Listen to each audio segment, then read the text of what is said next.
নমস্কার। কবি প্রণব ঘোষের লেখা কবিতা টুনি।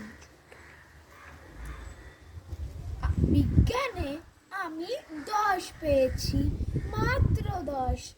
আমার কি দোষ বলো? প্রশ্ন যা ছিল খুবই সহজ, উত্তরও ছিল জানা। ভাগ্য আমার সহায় ছিল না, পৌঁছতে হলো দেরি। নইলে আমি কি তেমন ছাত্র বিজ্ঞানে ফেল করি? সকাল থেকে নানা অঘটন, জল খাবারে আস্ত ডিম, রান্নার মাসি নিয়ম জানে না, ডিম খেতে নেই কেননা গোল। অমলেট দিলে 10 কেটে যেত, লেটার মার্কস পেতাম ঠিক। ভাগ্য আমার সহায় ছিল না, পৌঁছতে দেরি হলো অত্যধিক। ঘর ছেড়ে যেই না বেরোতে যাব, দাদু হেঁচে দিল, হ্যাঁ চো। ঠাকুর মাতাই রেগে মেগে কাই মাকে বললেন, ও বৌমা হাঁচি পড়লো, বেরোয় না যেন।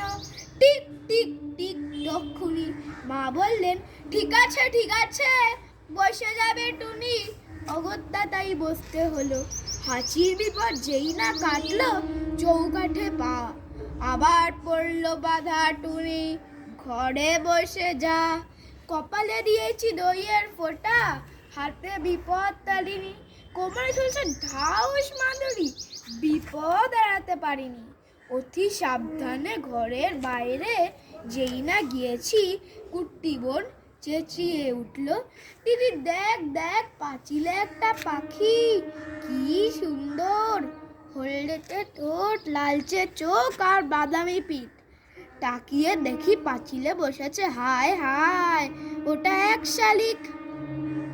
রিক্সা কাকু দিচ্ছে তারা তো যাওয়ার জন্যেই, বাড়ির সবাই শালিক খুঁজছে, আয় রে শালিক আয়। আর এক শালিক না দেখে টুনি কি করে স্কুলে যায়। শালিক জুটলো অবশেষে, রিক্সা ছুটলো খুব জোরে, আর দেরি নেই পৌঁছতে স্কুলে। কিন্তু আমার পোড়া কপাল, হঠাৎ ব্রেক থামতেই হলো, পথ কেটে গেছে কালো বিড়াল। দেরির পরে আরো দেরিতে গেলাম স্কুলে। সামনেই দেখি কি সর্বনাশ, বিজ্ঞান দিদিমণি। খুলে বললাম, রাগে গজগজ বসতে দিলেন ঘরে। বিজ্ঞানের ছাত্র হয়েও ডুবেছ কুসংস্কারে।